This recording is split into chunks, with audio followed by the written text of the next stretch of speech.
Olá meus amigos, olá meus irmãos, bem-vindos novamente ao blog Vou Nessa Direção. Mais ou menos 3 meses desde a última formação que nós tivemos aqui. Eu estava trabalhando em 2 empregos e está faltando um pouco de tempo, mas agora, graças a Deus, estou trabalhando em um só e com a graça de Deus nós queremos iniciar essa formação de hoje. Em nome do Pai, e do Filho e do Espírito Santo. Amém. Pedimos, Senhor, que o Teu Espírito seja derramado sobre nós, que a Tua graça nos envolva, que o Teu amor nos contagie, que a Tua presença toque a todos aqueles que vão assistir essa formação, para que aqueles que estão afastados possam voltar, aqueles que estão sem direção possam ser encontrados, como aquele filho pródigo, cair em si, e aqueles que estão no Teu caminho, Senhor, que possam progredir na Tua graça e crescer em sabedoria, estatura e em graça. Que pela intercessão da Virgem Maria, o Senhor derrame bênção sobre bênção e graça sobre graça sobre nós durante essa formação hoje. Ave Maria, cheia de graça, o Senhor é convosco. Bendita sois vós entre as mulheres, e bendito é o fruto do vosso ventre, Jesus. Santa Maria, Mãe de Deus, rogai por nós, pecadores, agora e na hora de nossa morte. Amém. Bendito e louvado seja o nosso Senhor Jesus Cristo, engrandecido, glorificado, amado, honrado, agora e para sempre. Glórias ao Pai, ao Filho e ao Espírito Santo, como era no princípio, agora e sempre. Amém. Em nome do Pai, do Filho e do Espírito Santo. Amém. Então, meus irmãos, hoje eu quero começar de uma forma um pouquinho diferente. Eu tive a inspiração para fazer essa formação. Na verdade, eu tive a inspiração para fazer em inglês. E eu quero começar hoje aqui com um livrinho, um dos clássicos, né, da literatura católica. Quem conhece aí, Santo Agostinho, e o livro de Confissões. Então eu vou ler aqui só o primeiro parágrafo, que já é justamente na página 21, no primeiro parágrafo do livro das Confissões de Santo Agostinho, que ele declara essa maravilhosa frase que é conhecida praticamente no mundo inteiro. Então, para quem não entende muito inglês, eu peço desculpa, mas eu vou traduzir a frase principal aqui. Can any praise be worthy of the Lord's majesty? How magnificent. Eu acho que essa daqui não é latim, né? How magnificent his strength. How inscrutable his wisdom. Man is one of your creatures, Lord, and his instinct is to praise you. He bears about him to mark off the deaf, the sign of his own sin, to remind him that you too art the proud. But still, since he's a part of your creation, he wishes to praise you. The thought of you stirs him so deeply that he cannot be content unless he praises you, because you made us for yourself, and our hearts find no peace until they rest in you. Olha só que coisa maravilhosa, né? You made us for yourself. Ou seja, você nos fez para você mesmo. And our hearts find no peace. E os nossos corações não encontram paz. Until they rest in you. Até que ele descansa em ti. Nós temos aquela famosa, né, tradução do português. O Senhor nos fizestes-nos, Senhor, para vós, e os nossos corações estão inquietos enquanto eles não descansam em ti. Então esse é o tema da nossa formação de hoje. Inquietude. Eu estava trabalhando num bar, na verdade é uma espécie de boate, eu acho que vai ser em português, né? Onde muitos jovens de 18, 19, 20 anos iam e bebiam, dançavam e tentavam se divertir. E durante esses 3 meses que eu estava trabalhando, o meu pensamento era esse: como que esses jovens estão tentando preencher o vazio que está dentro deles com o vazio que está aqui nas bebidas, com a ilusão que está aqui nas festas, com a ideia de que eles vão conseguir ser felizes, eles vão conseguir descansar, o cansaço do dia, trocando a mente no trabalho, trocando as responsabilidades, trocando as preocupações por bebida para esquecer. Enfim, eu cheguei nessa conclusão de que não adianta tentar descansar fazendo outras coisas. Você que está assistindo aí, você que às vezes anda muito cansado com as suas responsabilidades, com a sua família, com os pesos da vida, né? Com o estresse, com os compromissos, com o trabalho, com as despesas, com os gastos. Você que às vezes, como eu, durante esses últimos 3 meses, às vezes não dorme muito bem, às vezes não é nem porque você está trabalhando em 2 empregos, às vezes é por insônia, às vezes é porque você está passando por um problema, uma situação, e você fica pensando de noite como você vai conseguir resolver. Essa inquietude não vai resolver, né? Na verdade, preocupação já diz o que significa, é uma ocupação anteriormente à coisa em si. Se a preocupação não resolve, por que a gente fica com isso na cabeça, né? Quantas pessoas não dormem? Quantas pessoas pensando no que elas têm que resolver, no que elas têm que fazer, elas ficam inquietas. E Santo Agostinho é uma pessoa que, conhecendo bem da natureza humana, ele dizia que o nosso coração vai permanecer inquieto, não só por causa das coisas naturais, mas também por causa da nossa humanidade, por causa da nossa alma, porque a gente tem corpo, alma e espírito. Muitas vezes a gente tenta só resolver os problemas da carne, resolver os problemas desse mundo, mas a nossa alma fica inquieta, o nosso espírito fica inquieto, clamando por Deus, sedento por Deus. E eu lembro de outra frase de Santo Agostinho que vem muito bem como uma luva nessa passagem, de que o nosso coração está inquieto enquanto não repousa em Deus.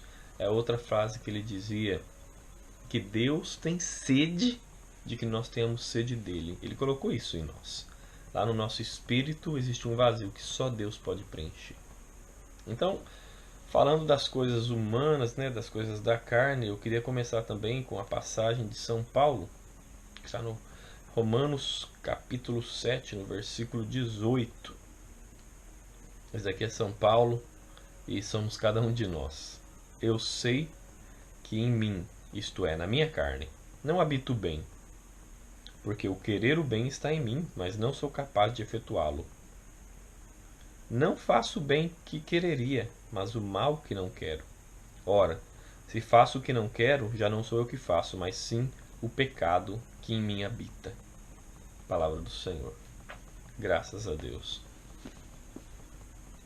Olha só, São Paulo sendo aquele que era Saulo, que se converteu para Paulo. Muitas pessoas só falam do São Paulo santo, mas eles esquecem do Saulo, né? O que ele foi a vida inteira. O que ele se tornou no ápice da sua vida, perseguidor dos cristãos.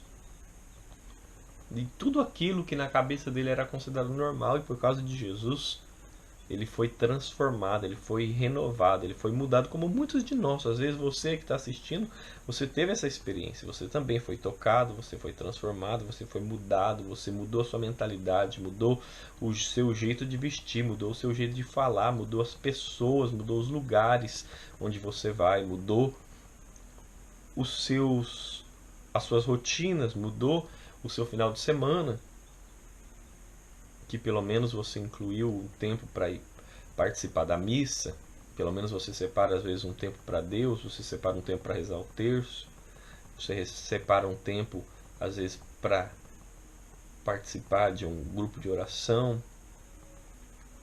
Mas enfim, São Paulo, como muitos de nós, teve uma experiência com Jesus e teve a sua vida transformada, mas a sua transformação, embora o seu encontro com Jesus, é claro que São Paulo também é um caso de prodígio extraordinário, que ele estava cego por 3 dias e Jesus apareceu para ele, revelou tudo o que ele tinha que fazer, tudo o que ele tinha que sofrer, ele aceitou. E foi só por causa disso que Ananias foi lá, impôs as mãos e ele recobrou a vista.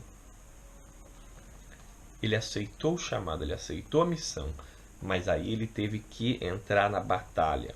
E nessa batalha ele descobriu que o pecado da carne dele fazia com que ele fizesse o que ele não queria. Isso é o que acontece também conosco. Os apegos, o que o pecado deixa em nós. Porque nós, como católicos, nós sabemos, né? O sangue de Jesus, como está escrito em 1 João 1,7, nos purifica de todo pecado.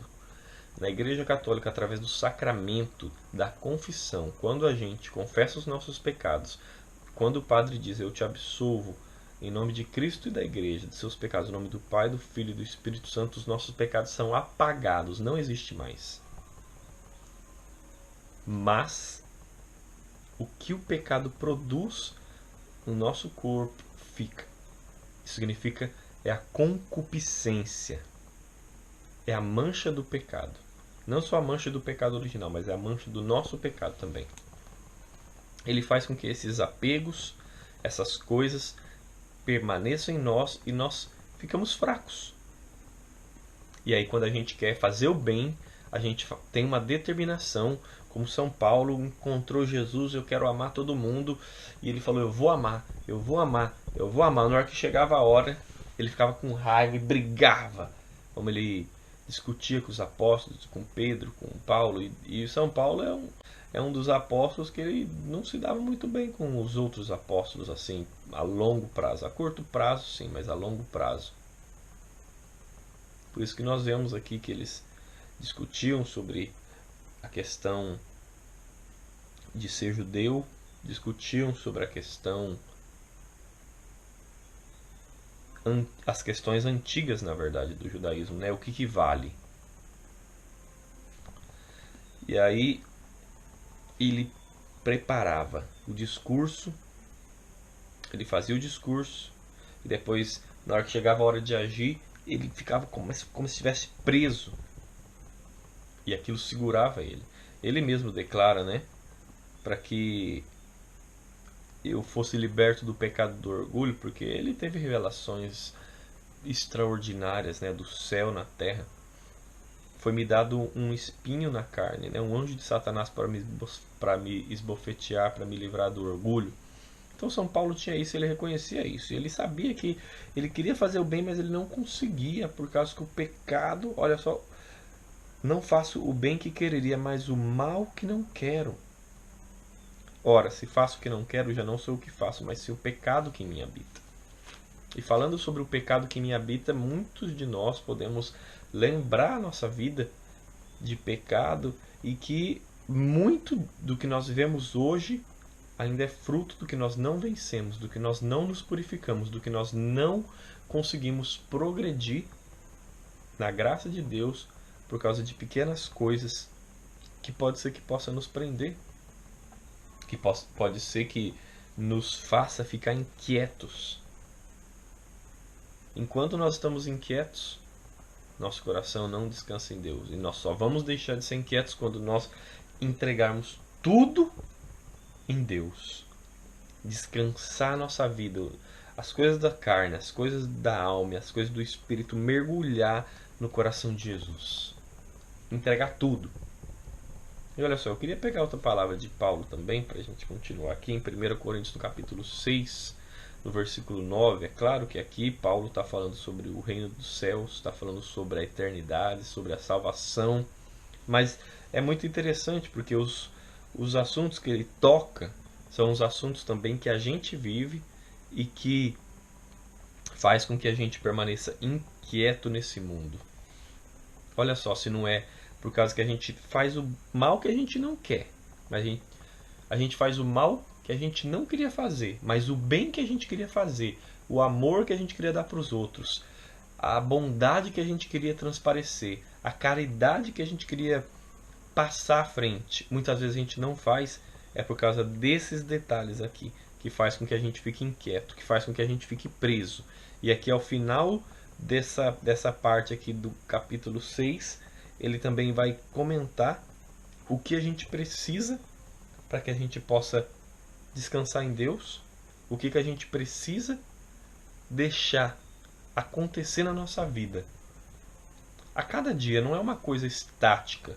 É como Paulo teve essa experiência, fez a resolução por Jesus, teve um encontro que transformou a sua vida de uma vez por todas, mas a sua batalha continuou dia após dia, dia após dia, dia após dia. É assim também conosco. Nós também temos que fazer isso. Porque senão essa inquietude, esses anseios, essas vontades, esses desejos, os desequilíbrios, as paixões desordenadas, a concupiscência vai fazer com que a gente viva uma vida de ilusão. Vamos lá então, no capítulo 6, 1 Coríntios 6, versículo 9. Olha só o que ele diz. Daqui é Paulo falando ainda, hein? Acaso não sabeis que os injustos não hão de possuir o reino de Deus? Injustos. Não vos enganeis, nem os impuros, nem os idólatras, nem os adúlteros, nem os efeminados, nem os devassos, nem os ladrões, nem os avarentos, nem os bêbados, nem os difamadores, nem os assaltantes hão de possuir o reino de Deus. Meus irmãos, palavra do Senhor. Graças a Deus, isso daqui é tão sério que ele diz respeito à nossa salvação, diz respeito ao lugar que a gente vai, diz respeito ao reino de Deus. Porque em João, no capítulo 14, Jesus disse... Deixa eu pegar aqui também, só porque eu estou falando disso. João, no capítulo 14, olha só, Jesus falou: não se perturbe o vosso coração, não se inquiete o vosso coração. Credes em Deus, crede também em mim. Na casa de meu pai há muitas moradas. Não for assim, eu vos teria dito, pois vou preparar-vos um lugar. Jesus foi à nossa frente. Ele foi para preparar um lugar. E tem o nosso lugar lá no céu, a morada do Pai, o céu, a eternidade, a salvação está garantida para a gente. Mas, se a gente não se libertar dessas coisas da carne, dessas coisas que nos faz ficar inquietos, dessas imperfeições, desses pecados, pode ser que a gente não alcance o reino dos céus. Pode ser que a gente não ocupe o lugar que está predestinado para a gente desde a fundação do mundo, que Jesus está preparando a morada na casa do Pai, no céu, na eternidade, para nós. Olha só, então ele começa falando: os injustos não hão de possuir o reino de Deus. Injustiça. Injustiça, quando fala disso, a primeira coisa que vem na minha cabeça é aquela palavra do catecismo, de que fala de patrões que não pagam os seus funcionários o salário justo. Isso é injustiça. A gente sabe que no Brasil o salário mínimo é uma miséria. Fazendo o estudo da realidade, o salário mínimo do Brasil tinha que ser pelo menos 3 a 4 mil reais. O salário mínimo tinha que ser esse. Para começar, aí já está errado, aí já é injustiça. Mas é claro, existem muitas outras questões de injustiça.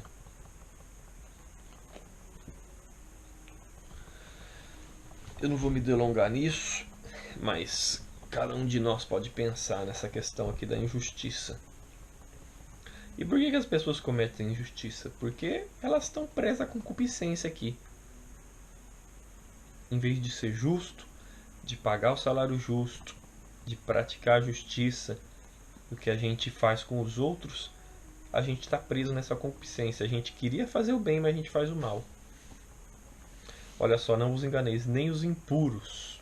Aqui, é claro, impureza é uma linguagem que Paulo usa muitas vezes. Aqui pode ser qualquer impureza que você pode pensar, mas é principalmente a impureza sexual aqui. Ele está falando dos apetites sexuais, né? impureza de pensar, impureza de falar de forma impura, pensar em coisas impuras e fazer coisas impuras. Ele diz: não hão de possuir o reino de Deus os impuros. Os idólatras. É engraçado que muitos protestantes gostam de usar essa palavra aqui, falando que os católicos são idólatras, porque eles adoram imagens. Que na verdade eles não entendem, né, da doutrina católica, que a gente não adora imagem, a gente não adora os santos, a gente não adora os anjos, a gente não adora a Nossa Senhora, a gente venera. É uma coisa completamente diferente que também muitos deles não entendem. Mas a idolatria é muito maior ao dinheiro do que a qualquer coisa no mundo que a gente vive hoje em dia. Idolatria ao dinheiro. Existe uma coisa de idolatria tão grande no meio dos protestantes que existe até a teologia da prosperidade. É que se Deus te abençoar, você vai ter bens materiais. Isso é idolatria, isso é uma desgraça. Existe a idolatria da doença. Pessoas que são apegadas às suas doenças, que não querem receber cura não. Não busca a cura. Não quer ser limpa, não quer ser restaurada, porque se acostuma. A idolatria da fama, né? É tão interessante isso, quantas pessoas se consideram ídolos dos outros, né? Cantores, popstars, famosos, gente que é milionária, como esses nos Estados Unidos, da família Kardashian, que qualquer coisa que eles fazem tem um documentário sobre a vida deles, né? Que eles ficam fazendo caso de coisa e falando de dinheiro e vivendo uma vida de luxo assim, e eles são ídolos de muitas pessoas. Isso é idolatria. Idolatria é tirar Deus do centro e colocar qualquer outra coisa que seja. Os idólatras não vão herdar o reino dos céus. Os idólatras fazem isso porque eles estão presos aqui, ó. Porque eles estão inquietos, o coração deles não repousa em Deus. Os adúlteros, adultério, né, é a pessoa que tem um compromisso com alguém, que é casada, que recebeu a bênção de Deus dentro do matrimônio e ela tem casos extraconjugais, esse é adultério. Manter relações sexuais com uma outra pessoa fora do casamento. Isso é inquietação, inquietude. Concupiscência da carne, pecado. Não vai herdar o reino de Deus. Os efeminados. Olha só, é tão interessante essa palavra que São Paulo usa, os efeminados. Se a gente voltar em Romanos, no capítulo 1, ele vai explicar, né? A questão da homossexualidade. Olha lá, vamos lá. Olha aqui o que ele diz. Romanos 1, versículo 20. Desde a criação do mundo, as perfeições invisíveis de Deus, o seu sempiterno poder e divindade se tornaram visíveis à inteligência por suas obras, de modo que não se podem excusar. Porque, conhecendo a Deus, não o glorificaram como Deus. Olha a inquietude.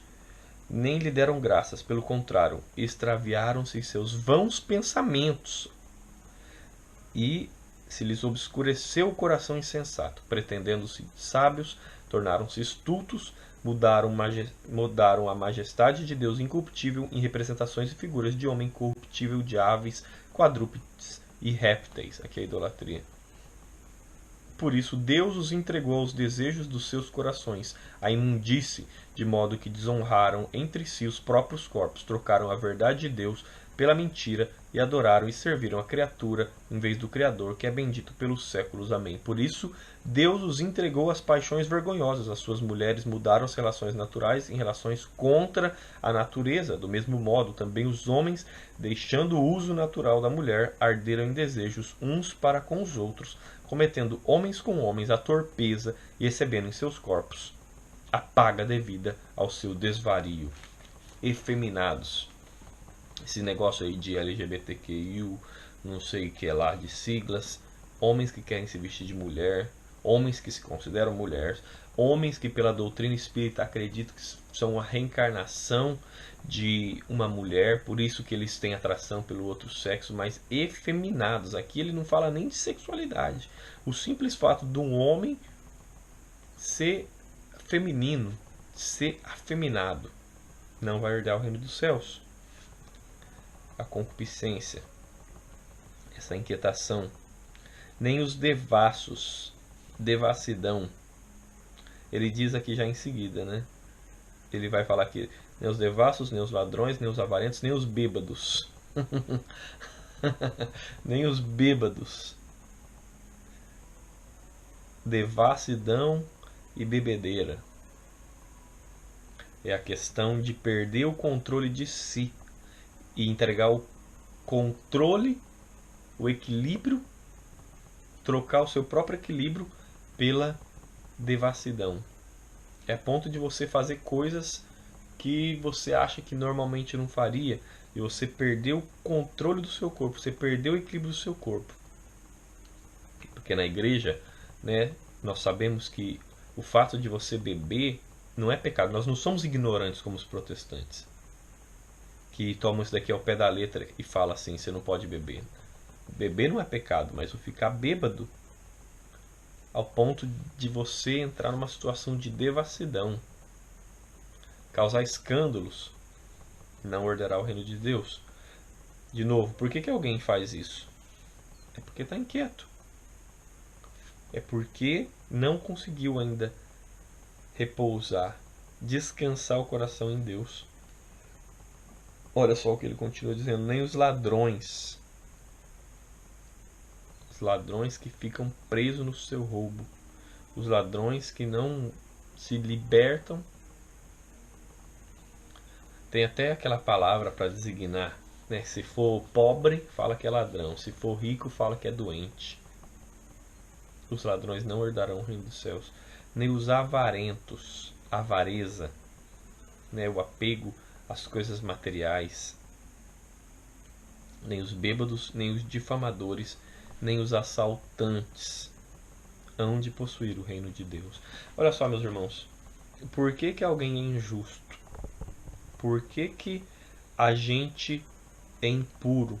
Por que a gente é idólatra? Por que a gente é adúltero? Por que a gente é efeminado? Por que a gente é devasso? Por que a gente é ladrão? Por que a gente é avarento? Por que a gente é bêbado, difamador e assaltante? Porque a gente está tentando buscar o sentido da nossa vida nas coisas desse mundo. Porque a gente está tentando satisfazer esse anseio que existe dentro de nós, essa sede que Deus colocou por Ele dentro de nós, pelas coisas da carne, pelas coisas da terra, pelas coisas desse mundo, e nunca vai satisfazer. A gente nunca vai ficar satisfeito. E a gente... E você percebeu a ligação que tem entre um pecado, entre uma dessas inquietações e a outra? Porque se a pessoa ela é injusta, ela dá um outro passo e ela vai ser impura. Se ela é impura, ela vai ser idólatra, ela vai tirar Deus do centro. Se ela é idólatra, ela vai ser adúltera, ela vai ser efeminado, vai ser devasso, vai ser ladrão, vai ser avarento, vai ser bêbado, vai ser difamador, vai ser assaltante. Um pecado está ligado ao outro. É por isso que nós conhecemos, né, os 7 pecados capitais, que é deles originam-se todos os outros, e um está ligado com o outro. O Catecismo da Igreja também diz respeito a isso quando fala da concupiscência. O pecado ele tende a se reproduzir e aumentar. E a gente peca porque a gente erra o alvo. Isso é o pecado. A gente quer fazer o bem, a gente faz o mal.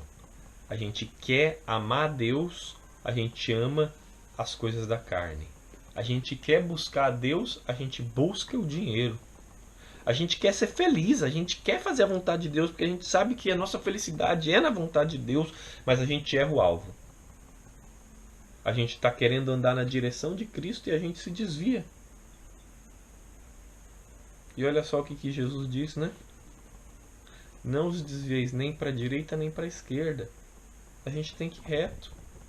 A gente é como Pedro, andando nas águas. Tem fé em Jesus? Tem. Vem para fora da barca, anda ao meu encontro, sou eu. A gente pisa no mar, e quando a gente tira os nossos olhos de Jesus, a gente afunda. Isso é errar o alvo, a gente perde, a gente esquece. Da onde que a gente veio? A gente veio de Deus. E é para lá que a gente vai voltar. É lá. A gente pertence ao céu, a gente não pertence à terra, a gente não pertence às coisas da carne, a gente pertence a Deus.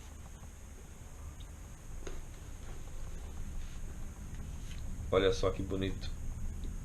O pensamento do Senhor mexe com a gente tão profundamente que a gente não consegue ser feliz, a não ser que a gente louve a Deus. Porque Deus nos fez para Ele mesmo, e os nossos corações estão inquietos. Os nossos corações não encontram paz até que eles descansem em Ti, Senhor. E olha só, para a gente terminar, o que Paulo continua dizendo no versículo 11, no capítulo 6 de Coríntios. Continuando aqui, né? Ao menos alguns de vós têm sido isto, ou muitos de nós, né? Mas fostes lavados. Esse é o segredo. Essa é a graça. Fostes lavados. Você que está nessa situação, você que se acha injusto, você que se acha impuro, você acha que você, pelo que eu falei hoje aqui, você se encontrou e você viu a idolatria que você está fazendo, você que está vivendo o adultério, você que é efeminado, você que se encontra nesse estado de ser bêbado sempre, de devassidão, você que se considera um ladrão, um avarento, um difamador, você que é assaltante. Deixa que essa palavra te toque agora. Vós fostes lavados, fostes santificados, fostes justificados em nome do Senhor Jesus Cristo e pelo Espírito de nosso Deus. Em nome do Senhor Jesus Cristo e pelo Espírito do nosso Deus. Quero ler de novo. E que enquanto eu leio você possa receber a graça de Deus, você possa receber a paz do Senhor, você possa receber a ação do Espírito Santo sobre a sua vida, sobre essa situação que você está passando, sobre essa inquietação que você está vivendo, que você possa repousar em Deus. Fostes lavados, fostes santificados, fostes justificados, em nome do Senhor Jesus Cristo e pelo Espírito do nosso Deus. Nós queremos, Senhor, pedir essa graça. Lavados como tantos de nós, Senhor, cegos. Como aquele soldado romano, Senhor, que era considerado vesgo, não enxergava direito, e enfiou a lança no teu coração, e o sangue e a água que jorrou curou a sua visão, Senhor. Nós queremos pedir a mesma graça, que nós sejamos lavados. Lavados, Senhor, a nossa mente, a nossa mentalidade, o jeito que nós pensamos, Senhor.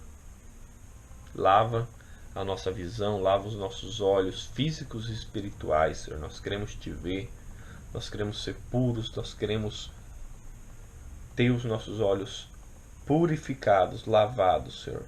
Lava o nosso corpo, Jesus. Lava a nossa sexualidade. Lava os nossos ouvidos, Senhor.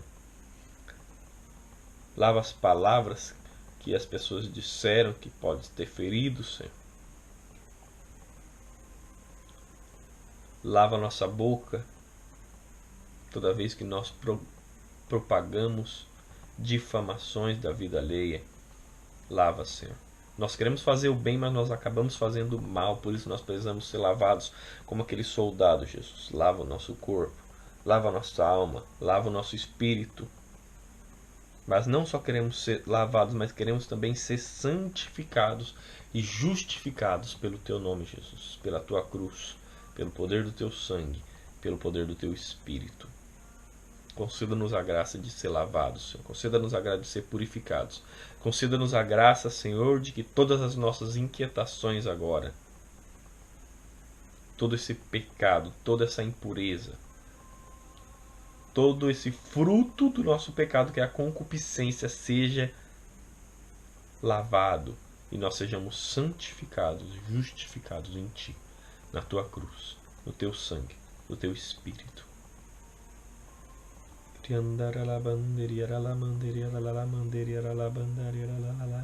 Dai-nos a Tua paz, Senhor. Dai-nos a graça de repousar em Ti. Dai-nos a graça de mergulhar no Teu coração.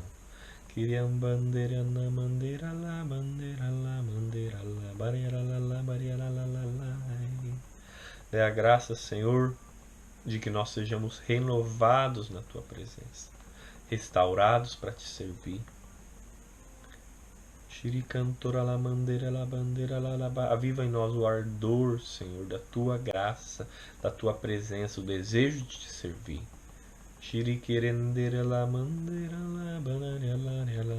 Derrama a torrente de graça, de conversão, de santificação, de libertação, de purificação.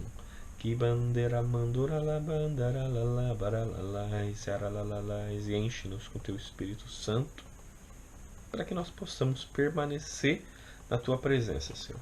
Não só por hoje, mas por todos os dias da nossa vida.